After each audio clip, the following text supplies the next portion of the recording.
Relargada Podcast começando hoje. O meu convidado é o Alfredinho Ibiapina, ele que chegou em quarto nas duas corridas da temporada de Londrina no geral e venceu as duas corridas na classe Challenge. E agora ele está dividindo a ponta da tabela. Alfredinho, a minha primeira pergunta para você não podia ser diferente. Como é a sensação de chegar na frente de gente como Rubens Barrichello e Cacá Bueno? Boa noite. Boa noite, prazer estar conversando aqui com vocês. Bom, sempre é muito especial, né? Estar na pista já com esses fenômenos que o próprio Rubinho, que já andou de Fórmula 1, para mim é uma honra correr ao lado dele. Não só dele, mas do Thiago Camilo, do Casagrande, desses pilotos muito grandes aí de Stock Car. Então, para mim é muito legal dividir essa experiência, andar junto com eles lá na frente. Então, para mim é bem legal, muito especial. Bacana. Essa é a sua primeira temporada na NASCAR Brasil, né? Se Sim. eu não me engano, você correu na Stock Series ano passado, que virou Stock Light agora de novo. E você vai continuar nas duas categorias esse ano? Como é o seu planejamento? Esse ano eu vou repetir a Stock Light, vou fazer mais um ano junto com a W2. Junto, vou fazer a NASCAR Brasil com a Full Time Sports. Esse ano vou fazer os dois ao mesmo tempo. Legal. Tem uma galera entrando aqui, o Gabriel, o Matheus. Tem um colega fotógrafo lá da Argentina, o Juan. Tem também a Amanda, Thiago Camilo. Boa noite, pessoal. Vamos seguindo aqui. Bom, você disse que vai repetir a Stock Light esse ano, vai fazer a NASCAR Brasil. Por que você resolveu correr na NASCAR Brasil esse ano? Bom, o convite veio do atual campeão da Stock Light, que é o Arthur Gama. Ele estava numa competição de kart lá em Interlagos e ele foi até lá para me chamar, para me fazer uma oferta se eu podia fazer os dois esse ano, a Stock Light junto com a NASCAR Brasil. Me levou até a sede da Full Time em Vinhedo. E me apresentou lá o projeto, achei muito legal. Eu e meu pai, a gente gostou muito. E acabamos por fazer a NASCAR Brasil, que é a categoria que mais cresce hoje no Brasil, acredito. Então foi uma oportunidade bem boa, assim, bem legal pra gente desenvolver também. Bacana. O que você pode comentar sobre as diferenças do carro da Stock Light para o carro da NASCAR Brasil? O Stock Light tem um motor mais forte e não tem tanta curva. Ele é um pouquinho mais difícil de virar. E o NASCAR Brasil é um carro mais leve, então ele tem mais curva automaticamente. Então são ao contrário. Os dois, um tem mais força e não tem tanta frente, o outro não tem força, mas tem bastante frente. Então é um conceito bem diferente aí. É bom para quem está começando no turismo, de já pegar os dois jeitos de guiada do carro. O que você quer dizer quando assim não tem muita curva ou tem mais curva? Tem a ver com a sensibilidade? Quando você vira o volante, o carro vai mais, vai menos? O NASCAR, tipo, você vira o volante e ele já entra, ele já faz a curva mais fácil. O Stock Light você tem que parar mais o carro para ele conseguir fazer a curva rápido, né? Pra ele conseguir fazer, daí você consegue dar o pé. O NASCAR ele já, você vira, ele já aponta assim, já consegue fazer a curva mais rápido que o Stock Light. Saquei. E eu lembro lá na etapa de Campo Grande tinha bastante gente falando sobre a quantidade de vácuo que esse carro da NASCAR gera, né? Não só o traseiro como o lateral também. Isso é mais ou menos parecido com o Stock Light ou também é diferente? O NASCAR Brasil ele tem mais vácuo do que a Stock Light. Ele, por ser mais leve também influencia o ar sujo. E, bom, é isso, ele tem bem mais vácuo, tanto que na tomada de tempo normalmente é uma bagunça, que nem essa de Londrina foi uma bagunça, uma coisa ridícula, assim, todo mundo querendo pegar vácuo um do outro. E é diferente da Stock Light. Stock Light tem menos vácuo, então vai cada um mais por si. Essa bagunça, acho que para vocês que estão lá na pista deve ser uma coisa um pouco mais complicada, mas para a gente que está de fora assistindo deixa muito mais divertida. Pra nós não é muito engraçado, mas pra quem deve estar de fora deve ser mesmo bom. E em termos de potência, eu acho que um NASCAR Brasil ele tem 300 cavalos, e aí quando você tem o botão de ultrapassagem sobe mais 40, 50 cavalos. O Stock Light tem quantos cavalos? Stock Light tem cerca de 300 cavalos. Com esse motor Tá, novo aí, acho que 300 nesse cavalos. ponto é bem parecido, então. É. Tá. Bacana. E, bom, agora você está correndo em carros de turismo, mas você começou no kart, né? E você também fez uma temporada ou algumas corridas, não sei, na Fórmula Delta. Como foi a sua experiência na Fórmula Delta? Experiência bem legal, né? Porque foi a primeira vez que eu corri de monoposto. E foi, tinha acabado de. Continuei no kart, mas fiz minha primeira experiência fora do kart, com automobilismo no monoposto. Foi uma experiência bem legal, assim. É bom para você ter noção de espaço. É um carro bem forte para quem está começando, é até mais rápido que o Stock Light. E é uma categoria bem legal, uma categoria que no meu ano foi a mais forte de todas. Então foi muito bom estar participando desse grid, que eu consegui vitórias, consegui muitos pódios, então para mim foi uma experiência muito boa. Acredito que também acendeu a categoria. Bacana. Então você chegou a fazer a temporada completa na Fórmula Delta. Sim. E por que você tomou essa decisão de migrar para carros de turismo? Bom, no final do mesmo ano que eu fiz a Fórmula Delta, em 2023, a W2, que é a minha atual equipe Stock Light, me chamou para fazer um teste coletivo com mais 5 carros. E nisso eu acredito que foi uma oportunidade muito boa para mim de carreira, né? De eu seguir um rumo de carreira. E a gente foi lá para Interlagos na final em 2023, na segunda-feira. E aí fizemos os testes, fomos muito bem. E aí a gente teve a oportunidade de fazer uma temporada completa na Stock Light ano passado. E abraçamos a ideia e estou hoje. Minha carreira está mais voltada para o turismo. Bacana. Falando de novo em termos de carro, né? O que você pode me dizer sobre a diferença de um monoposto como Fórmula Delta e um turismo aí, seja a NASCAR ou a Stock Light? Bom, é, normalmente o Fórmula ele tem muito mais curva do que um turismo, é mais rápido.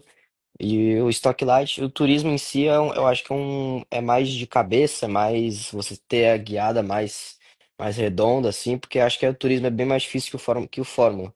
Você tem que ter muito mais noção de pedal, de freio, esperar a hora certa para acelerar, que é um conceito que o Fórmula não, porque o Fórmula você consegue carregar a velocidade na curva, ele tem aerodinâmica, o Stock já não tem tanto que nem o Fórmula, então é bem mais complicado. Cara, isso é muito interessante para quem é leigo, para quem não pilota. Eu imagino, pelo menos eu pensava assim, que um carro de turismo fosse mais fácil de pilotar do que um carro de Fórmula. Então, todo esse lance, essa parte da aerodinâmica, toda essa engenharia, isso, na verdade, facilita a guiada do carro. E aí, quando você fala que um carro de Fórmula ele tem muito mais curva, eu posso assumir que ele tem muito mais curva, mesmo do que o NASCAR, que você disse que tem mais curva do que o Stock Light. Bom, o NASCAR ele tem muita curva, eu me surpreendi até. Eu acho que ele tem mais até que o Fórmula Delta, mas é uma exceção. Normalmente o Fórmula tem bem mais curva do que carros de turismo. Saquei. Mais uma galera entrando aqui.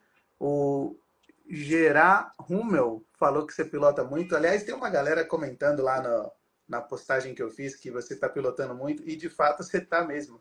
É, Ainda voltando lá para falar sobre a Fórmula Delta, para a gente ter uma comparação, quantos cavalos tem um motor de um Fórmula Delta? É um motor que é fortinho até, tem cerca de 260 cavalos por aí. Anda um pouquinho até. E, e o que você quer dizer quando você diz que o carro de Fórmula ele carrega a velocidade para a curva? Isso significa que você faz uma curva numa velocidade maior do que um carro de turismo? Exatamente, por ter aerodinâmica, por ter asa traseira, asa dianteira, isso querendo ou não ajuda para fazer a curva, para fazer a curva mais rápido. Como o Stock Light é todo encarenado, né, com as carenagens, então não tem isso. Então você tem que parar mais, esperar ele virar para daí dar o pé. O Fórmula você já vira, ele já tem uma noção de onde você vai fazer a curva para você conseguir ganhar tempo na curva. Saquei, bacana. E, bom, como eu mencionei, você começou a sua carreira no kart. E aí, de novo, né, para a gente manter essas comparações, ficar claro para quem está assistindo a gente também, qual que é a potência de um kart, para a gente saber mais ou menos qual foi a sua evolução ali na carreira? Bom, eu fiz cadete vai cerca de uns 90 por hora. Eu acho que eu tenho até o recorde de velocidade no cadete, que é 98, eu acho que ninguém alcançou isso aí ainda. No Júnior menor, acredito que vai uns 105. O Júnior vai uns 115. O graduado, cerca de 120. E o shifter, que é o que eu faço hoje, eu já peguei 150. lá no Mundial em Portugal.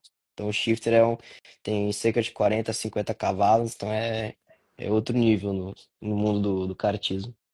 Certo, mas mesmo o kart mais forte tem um salto bem grande para um carro de Fórmula Delta, por exemplo.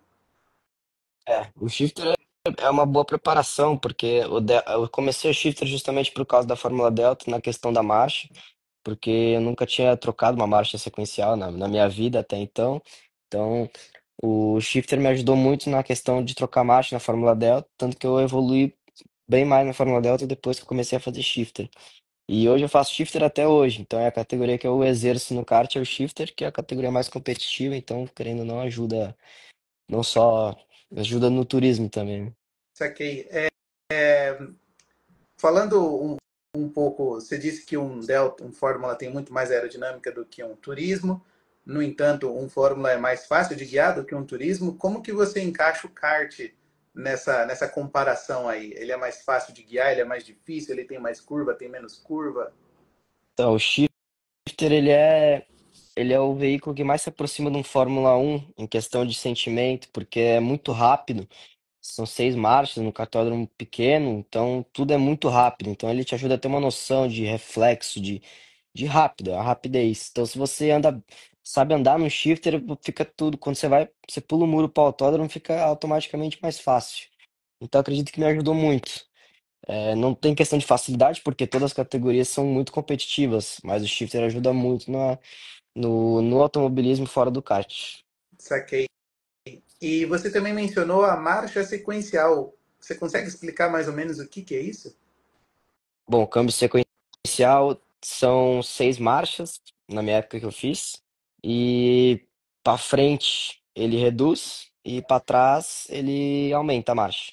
Então você quer botar, sei lá, você tá em quarta, quer botar a segunda, você bota duas para frente, aí ele fica em segundo. Você quer botar a sexta, bota quatro para trás e aí bota a sexta. Cara, isso parece bastante confuso, né? Eu acho que precisa bastante prática. Faz sentido agora para mim você dizer que começou no fazer o shifter para chegar na fórmula mais adaptada. E você ganhou muita coisa no kart, né? Você consegue falar para a gente quais são talvez os principais títulos que você tem no kart? Bom, eu sou campeão brasileiro de kart, fui vice também ano passado de shifter, fui vice da Copa do Brasil. É, Tem o Open do brasileiro, tem bastante título estadual. Eu não sei de cabeça agora, mas tem bastante. E tem bastante vice também, mas tem um troféu superação do Ayrton Senna, do troféu Ayrton Senna, tem esse troféu guardadinho ali de mais ultrapassagens numa corrida, então uns títulozinhos aí, um glamour. Esse troféu Superação, se eu não me engano, ele é uma réplica de um troféu que o Senna ganhou em Interlagos, né? Quando ele terminou a prova com 6 marchas, é isso, né? É, exatamente, em 91. Bacana. E aí você menciona que você acho que ganhou 17 posições, mas esse lance de fazer escalada é meio que uma característica sua, né? Qual que é o segredo para fazer tantas ultrapassagens na mesma corrida? Bom, acho o segredo é você manter a cabeça boa, né? Porque eu acho que tem muita gente aí que perde corrida porque não tem cabeça. E eu cresci desenvolvendo isso. Então, sempre que eu largo lá de trás, eu tento manter a calma e tento vir recuperando, fazendo minha corrida, que eu sei que eu tenho ritmo, que eu posso chegar lá na frente. Então é mais você manter a calma. Vim passando, a corrida é longa, tem que botar isso na cabeça, que a corrida dura bastante. Então, o pessoal também pode quebrar, pode bater, então acontece muita coisa durante a corrida. Então, você manter focado ali, calmo, que as coisas acontecem naturalmente. Uma coisa que a gente vê, principalmente no mundo do futebol, um time quando precisa virar um placar muito grande, adverso, o que o pessoal fala é que o foco é sempre o primeiro gol, né? E aí você precisa de 5. Então você faz o primeiro, agora o foco é o segundo. É mais ou menos isso? Você pensa só naquele cara que está na sua frente e depois que você conclui a ultrapassagem, que você vai pensar no próximo? Sim, eu penso volta a volta. Se eu tô, sei lá, se eu tô em 17º, eu penso na largada já passar bastante, mas quando aprumo o pelotão, eu penso, tá, tem que passar um por um. Então você vai pensando no que tá na sua frente, vai passando, vai passando. E aí, por exemplo, se você tá disputando um campeonato e o cara tá lá na frente, óbvio que você fica com a cabeça no cara. Mas mesmo assim você tem que vir seguindo, seguindo, seguindo até você chegar nele. E aí quando você marca ele, chega nele, aí já é outra história. Bacana. É, você mencionou a disputa pelo campeonato. Hoje na classe Challenge você é líder, só que você está dividindo esse posto com o Jorge Martelli e com o Felipinho Toso. Como você projeta essa briga pelo título da Challenge aí ao longo da temporada? Bom, essa é uma briga complicada, né? Não tem nenhum bobo aqui, todos aceleram muito. O Toso eu conhecia já de um tempo já no kart. Esse Martelli já ganhou corrida na geral, então ele é um candidato bem forte. Acredito que ele é líder do campeonato geral ainda, então ele vai ser um bom adversário, mas a gente vai fazer o nosso e de pouco a pouco, em cada etapa fazendo o nosso, a gente vai chegar e aí no final a gente vê quem se saiu melhor durante o ano. É, isso que você falou é muito verdade. O grid esse ano está extremamente competitivo, né? É, você mencionou o Martelli, que é da Challenge, ganhou a corrida no geral lá em Campo Grande. Hoje ele está líder também da Challenge. E quem venceu também em Londrina no geral foi o Léo Torres.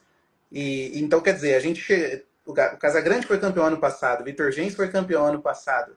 Chegou Cacá Bueno, Rubinho Barrichello, o Thiago Camilo retornou, Galide Osman, uma galera. Tinha o Ricardo Zonta agora em Londrina. E a galera que já estava lá bem forte também, chegando você andando na frente de uma grande porção do grid. Vai ser bem divertida a temporada esse ano, né? Para quem estiver de fora assistindo, vai ser muito bacana. É muito legal ter a categoria tão competitiva. Acredito que só perde hoje para Stock Car em questão de nível de pilotos. É muito legal ver um grid tão competitivo. Acredito que é muito bom, não só para quem está correndo, porque aprende muito com o pessoal que é experiente. E quem tá vendo, vê um show, né? Vê pilotos disputando, o Thiago, o Rubinho Casagrande fazendo um trio wide maluco lá. É legal de ver, eu também gosto de ver, é muito massa. Assim, a categoria que mais cresce, assim, é bem legal de ver e de correr também. É, mais uma galera entrando aqui, o Márcio Pica-Pau, o Lorenzo entrou, falou, e aí, Alfredinho? Bela Cruz entrou também. É, bom, você mencionou algumas vezes o Rubinho, o Thiago Camilo, eles são seus companheiros de equipe lá na Full Time, né? É, como que é essa convivência com eles? Vocês trocam uma ideia, vocês trocam figurinhas, impressões da pista, impressões do carro, eles dividem alguma experiência com você ou é cada um por si? Bom, a gente tem a nossa salinha, que a gente fica nós e os nossos engenheiros e rádios, e a gente fica vendo telemetria, onboard um do outro. A gente é mais um time, uma família mesmo, que cada um se ajuda. Ninguém lá é muito individualista. É bem legal até para quem tá chegando para aprender. Travou um pouquinho a internet, você está me ouvindo ainda? Tô te ouvindo. Tá, então, bom, a última coisa que eu peguei, você falou que ninguém lá é muito individualista. E aí, na última etapa, agora na corrida de Londrina, você comentou comigo que o pessoal te deu um apelido, estão te chamando de Alan Prost por causa do seu cabelo. O Prost corria pra caramba, né? Você gosta desse apelido? Eu gosto porque é um cara muito bom, né? 4 vezes campeão do mundo, então não é ruim, né? Mas foi bem mais pela aparência do que pela pilotagem, mas é um apelido que tá dando sorte pra nós. Se quiser continuar chamando aí, fica tranquilo. E no geral, como que é o ambiente lá com o pessoal da Full Time, com os mecânicos, sei lá, engenheiro, chefe de equipe? Como tem sido esse relacionamento de vocês? É muito bom, a Full Time é uma família mesmo. Isso é uma coisa que eu admiro muito. Todos são muito bons, muito competentes. É, é um pessoal muito profissional. Eu gosto muito de todos, do Mal Mal, Claudinho, esse pessoal são um show de bola. Gosto muito deles, admiro. E é uma equipe que me acolheu esse ano. E ainda temos aí muito trabalho pela frente, bastante coisa para viver ainda. Bacana. É, falando ainda sobre Londrina, a primeira corrida ela terminou de noite, né? Já estava tudo escuro. Você já tinha feito alguma corrida noturna? Como foi essa experiência? Eu fiz bastante corrida noturna de kart, mas nos turismos acredito que foi a primeira vez. Eu achei bem legal. Eu adoro correr de noite, acho muito top, assim. É muito melhor do que correr no sol, não sua tanto, não abusa tanto do motor do carro. Fora que pro espetáculo também é muito legal, então, meu, gosto muito de correr de noite. Se pudesse, correria de noite em todo.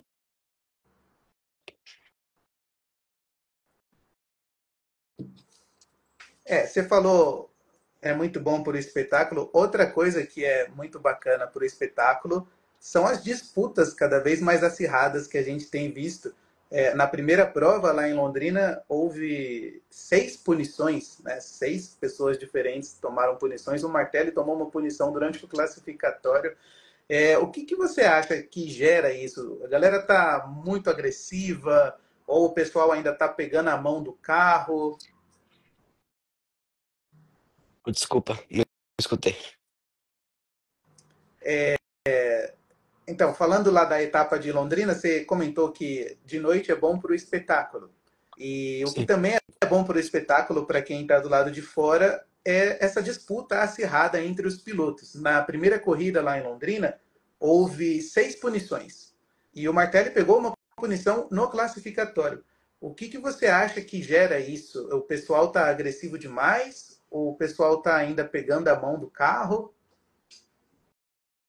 Acredito que é uma categoria muito competitiva, né? Todos querem ir para frente, então é normal que toques acabam acontecendo.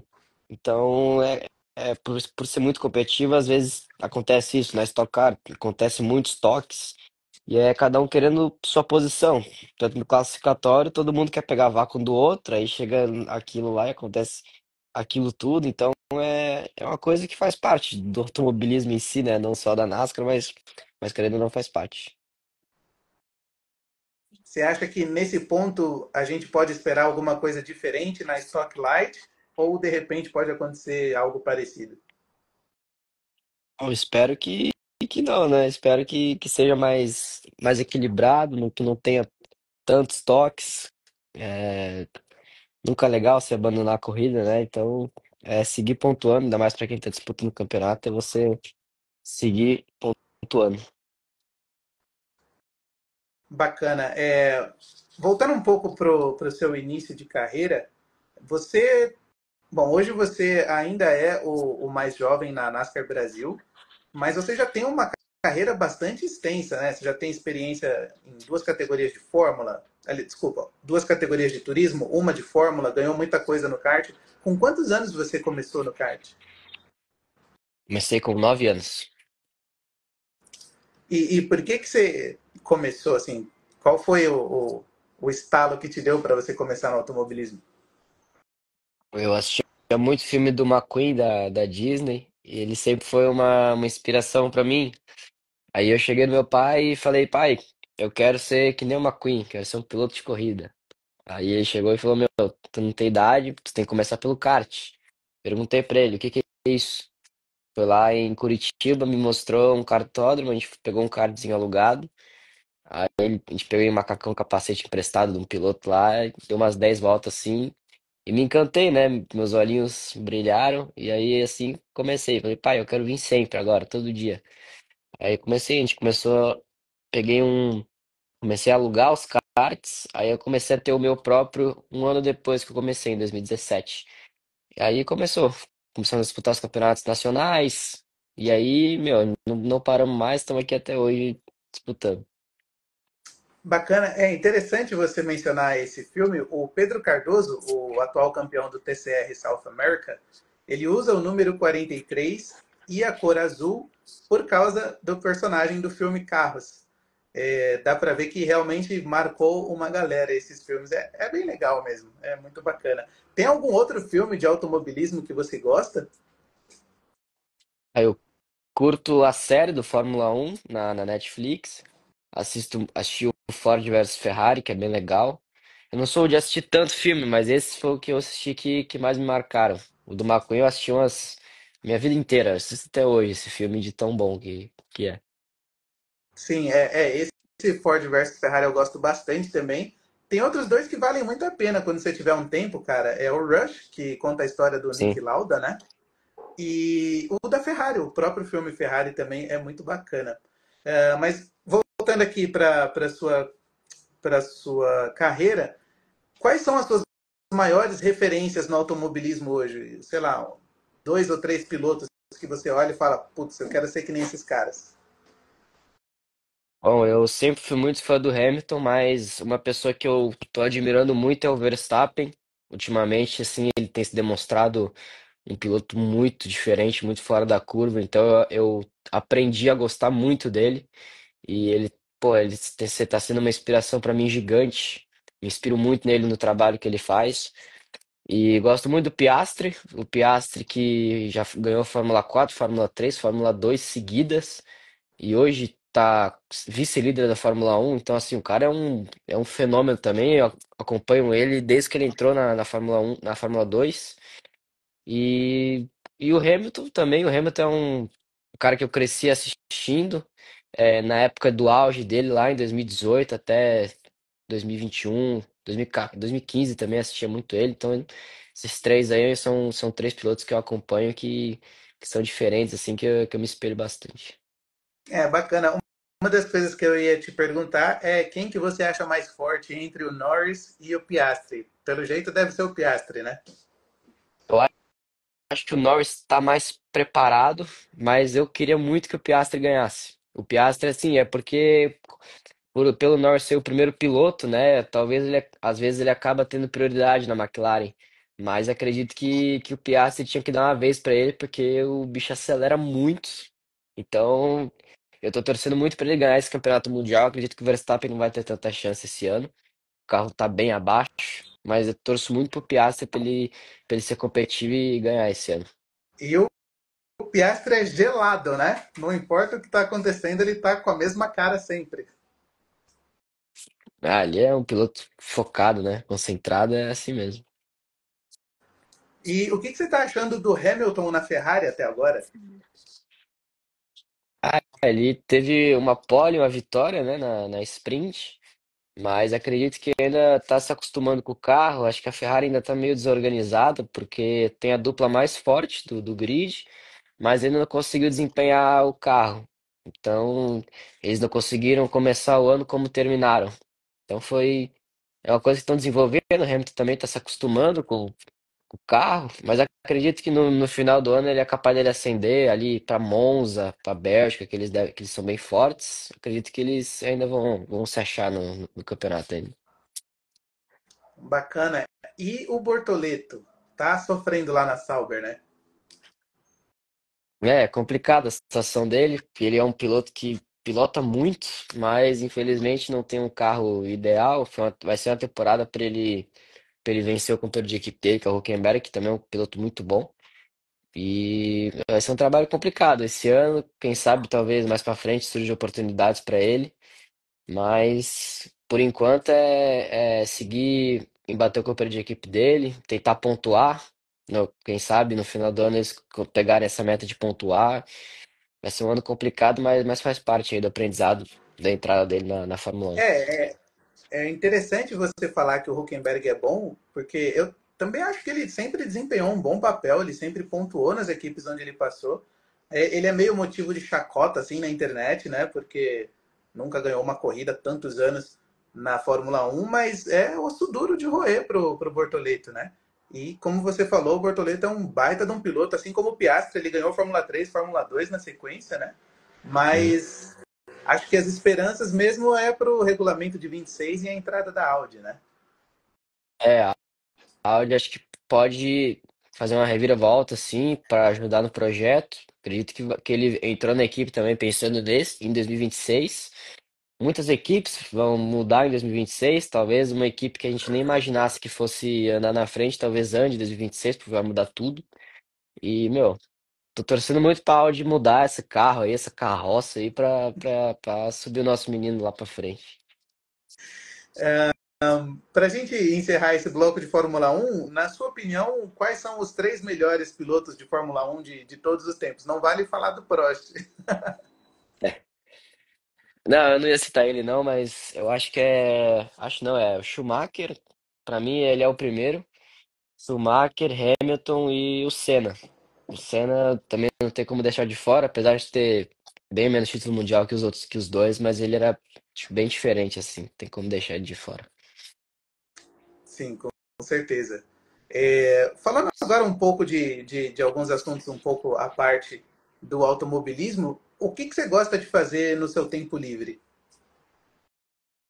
Ah, eu curto jogar no simulador, eu faço tanto por trabalho como por diversão. Então eu pego o simulador para treinar nas pistas que eu não conheço, tento lá bater o recorde das pistas, tenho bastante até. E corro, faço corrida multiplayer lá com o pessoal. Aí eu gosto de jogar bola também, tanto no videogame quanto na vida real. Então pra mim é um hobby, sempre é esporte. Nunca fico parado em casa, sempre gosto de fazer alguma coisa. Bacana. O que você joga no simulador? Qual que é sei lá, o automobilista? Qual que você usa? E o que você anda mais? É turismo? É fórmula? É tudo? Eu jogo Automobilista 2 no meu. Tenho amigos meus que jogam iRacing, que eu não sou tão chegado, mas que eu queria começar a jogar também. E sou do Automobilista 2 e eu ando mais de GT3, que é as salas onde tem mais pessoa. Também é um carro muito bom de guiar, mas automobilista eu ando de tudo. Todas as categorias que tem, eu tô andando. Legal. E, bom, você disse que você gosta de jogar bola. Para qual time que você torce? Torço pro Atlético Paranaense, que infelizmente tá na Série B esse ano. Cara, eu fiquei chateado. A primeira vez que eu fui na Arena da Baixada foi para assistir Palmeiras e Atlético Paranaense naquela Libertadores. E o Sim. Atlético desclassificou o Palmeiras. O Filipão era o treinador. E eu fiquei chateado. Eu achei, não sei se você já teve a oportunidade de assistir um jogo lá. Eu achei incrível a torcida do Atlético Paranaense. Os caras não param um segundo. Você já foi lá assistir? Eu assisti quando era bem pequeno, porque meu pai já foi diretor do clube, lá na época de 2009 até 2012. Então eu, quando era bem pequeno, tinha 1 ano, 3 anos, eu assistia lá, ele me botava lá no campo com o Paulo Baier, que é um ídolo lá Nossa. do Atlético, e aí eu entrava no campo com ele, e aí eu gritava, fazia minhas bagunças lá, e aí eu não lembro, mas tem foto aí, e aí é bem legal, a atmosfera bem massa do Atlético. Sim, é muito bacana. O Paulo Baier jogou no meu Palmeiras também. Acho que ele deve ter jogado em todos os times desse país, não é possível. É, o Diego Souza da E vida. você joga bola, você anda no simulador. Você tem algum ritual, alguma superstição que você cumpre para corrida, alguma coisa? Como funciona isso para você? Sei lá, você tá lá no grid, você entra no carro, ou uma cueca diferente que você gosta de usar? Bom, eu tento sempre manter focado e concentrado. Eu tento não pensar muito na corrida, porque não adianta, né? Eu gosto de entrar na corrida sem pressão nenhuma. Então, eu antes da corrida dou risada, eu converso, brinco com todo mundo, até eu me amarrar no cinto lá, eu tô felizão. E eu gosto de entrar leve, que acredito que isso melhora muito. Então, daí meu rendimento melhora muito quando eu tô tranquilo. Então eu corro de boa, me divirto, literalmente me divirto no automobilismo, que eu acho que é a chave aí pra andar bem. Ah, inclusive o Alexandre aqui, ó, disse que você é um menino com M maiúsculo e deu um show na NASCAR Brasil. De fato, você deu um show mesmo nessa última etapa, principalmente. Como eu falei, chegou em quarto no geral nas duas corridas, ganhou na Challenge, mandou muito bem mesmo. Bom, você disse que você gosta de conversar com as pessoas, dar risada. Tem alguma história engraçada que você possa compartilhar com a gente? Cara, eu acho que a mais recente é essa do Prost, que pegou bem aí tanto não só na equipe, mas no autódromo, todo mundo também já me chama assim, os pilotos próprios da NASCAR também já começaram com esse negócio aí, o mais recente é esse aí. Tem as piadas internas da Full Time, que não cabem aqui, mas a mais recente aí acho que é essa do Prost. Oh, agora eu vou ter que procurar saber dessas piadas internas aí. Eu vou perguntar para o pessoal em off para não comprometer ninguém. Sim. Qual que é a sua expectativa para a próxima etapa que acontece aqui em Interlagos? Pô, a expectativa agora que a gente tá na liderança do campeonato, acredito que é Nosso foco é a Challenge, então é se classificar bem, não só na Challenge, mas no geral, assim. E estou em busca do meu primeiro pódio na geral, da minha primeira vitória. Então acredito que já já chega esse momento, se Deus quiser. E é focar no campeonato, focar em pontuar sempre bem, estar sempre no pódio, que no final do ano é o que importa. Então não é nem sempre, não é nem ganhar sempre, mas é estar sempre ali. E a vitória mesmo que importa é no final do ano. Então é seguir indo de etapa em etapa para chegar no final do ano bem. Bacana. E quais são os seus planos para os próximos anos da sua carreira, os objetivos que você quer cumprir? Bom, eu espero esse ano ser campeão da minha categoria, né? Espero na Stock Light também, se Deus quiser, a gente poder ganhar esse ano, subir para Stock Car, que é um sonho meu hoje, é minha meta de vida aí para Stock Car. E bom, a gente tá indo de etapa em etapa, eu vou pensando cada etapa me preparando melhor, tanto mentalmente, fisicamente, no simulador. Então eu vou fazendo devagarzinho, de degrau em degrau, a gente vai chegando, e aí no final do ano, se Deus quiser, a gente conseguir cumprir todas essas metas aí, vai ser top. Bacana. O pessoal comentou aqui que você costuma rezar antes das corridas também. E falaram que tem algumas figurinhas no grupo. Isso daqui tá ficando cada vez mais interessante. Tem umas fotos que tiram zoadas minhas dormindo, aí eles botam no grupo lá, pessoal é difícil, meu. Bacana. Cara, para a gente encerrar, você quer falar para a gente, para a audiência, quais são os seus patrocinadores? Como que a gente encontra esses patrocinadores? Bom, meus patrocinadores hoje são a Liderança Serviços e a Mentory Bank. A liderança tá com a Mentory foi mais recente já tá a dois e me ajudaram também no Mundial de kart. Então, sem eles eu não estaria onde eu estou hoje. Então, sou muito grato a eles pela oportunidade que eles estão me dando de representar a marca deles, ainda mais com a vitória. Vou deixar eles no topo do pódio, acredito que eles merecem. Então é seguir mantendo esse trabalho aí. Quem sabe às vezes podem vir mais patrocinadores aí no meio do ano. A gente tá vendo isso aí ainda, mas por enquanto, com esses dois, eu sou muito grato por toda a parceria que a gente está tendo esse ano e que ainda vamos ter ainda, vamos ainda ter muitas conquistas juntos, se Deus quiser. E é isso aí. São muito especiais para mim. Bacana. Bom, uma pergunta aqui no chat. O Juan perguntou se você correu alguma vez na Argentina. Ainda não. Não cheguei a correr fora do país ainda, tirando no kart, que eu fiz os mundiais, eu não cheguei a correr de turismo ainda fora do Brasil, que é uma meta minha também. Quero muito correr fora do Brasil, deve ser uma experiência muito boa correr de carro fora do Brasil. As pistas da Argentina eu gosto muito, são muito boas pistas, largas, e de assistir é muito legal, então para mim seria uma honra correr fora do Brasil, quem sabe um dia essa oportunidade chega. Bacana. Bom, queria te agradecer pelo seu tempo, gentileza sua de bater esse papo comigo aqui no Instagram. E a gente se vê de novo aqui em Interlagos.